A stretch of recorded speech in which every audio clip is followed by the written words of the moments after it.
సాక్షి life మీ ఆరోగ్య నేస్తం. Subscribe చేయండి.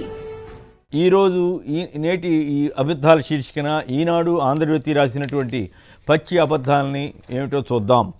జగన్ వచ్చే పింఛన్ తుంచే అంటూ ఈనాడులో ఒక అసత్య కథనాన్ని ప్రచురించారు. పింఛన్దారులను వడపోస్తున్నారు, లబ్ధిదారులను తగ్గిస్తున్నారంటూ పచ్చి మోసపూరితమైన కథనాన్ని, ఇదే వార్తని గత 6 నెలల్లో కనీసం ఒక 7-8 సార్లన్నా ఇచ్చి ఉంటారు. మళ్ళీ ఇవ్వడం ద్వారా ప్రజల్ని మోసం చేయాలని ఈనాడు అధినేత రామోజీరావు విశ్వ ప్రయత్నం చేస్తున్నారని అర్థమవుతుంది. కొత్త పింఛన్ వాస్తవం ఏమిటంటే ఇప్పటికే 39 లక్షల మందికి చంద్రబాబు టైంలో పెన్షన్లు ఉంటే ప్రస్తుతం జగన్ గారి ప్రభుత్వం వచ్చాక 64 లక్షలకు ఈ సంఖ్య పెరిగింది. ఇక డొక్కు బస్సు ఛార్జీలు బుసు అంటూ మరొక చెత్త వార్తను ఈనాడు పత్రిక రాసింది. అలాగే నిజానికి బస్సులు అనేవి ఎప్పటికప్పుడు మారుతూనే ఉంటాయి. అదేదో చంద్రబాబు టైంలో అచ్చంగా కొత్త బస్సులే ఉన్నాయన్న భ్రమ కల్పించే ప్రయత్నం చేసి పచ్చి అబద్ధాలని రాశారు.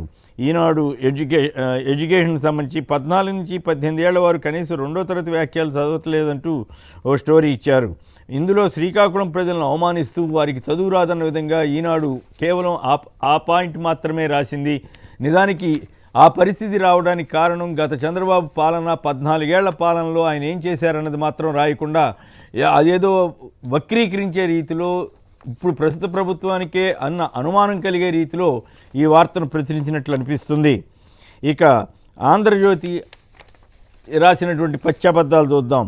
పనులు పూర్తి కాకుండానే ప్రారంభోత్సవం అంటూ ఆంధ్రజ్యోతి తప్పుడు కథనాన్ని ప్రచురించింది. బెజవాడ అంబేద్కర్ స్మృతివనం పూర్తికి మరో 3 నెలలు పడుతుందంటూ వచ్చే నెలలో ఎన్నికల నోటిఫికేషన్ వస్తుందనే రేపు అంబేద్కర్ విగ్రహాన్ని ప్రారంభిస్తున్నారని ఆంధ్రజ్యోతి చెత్త వార్తను రాసింది.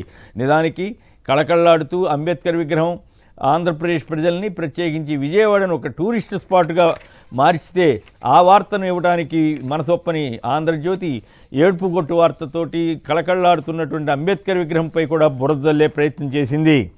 ఇక ఊరు మారలేదు, ప్రకటనలో ఉన్నంత విషయం పల్లెల్లో ఎక్కడబ్బా అంటూ మరొక చెత్త వార్తని ఆంధ్రజ్యోతి ప్రచురించింది.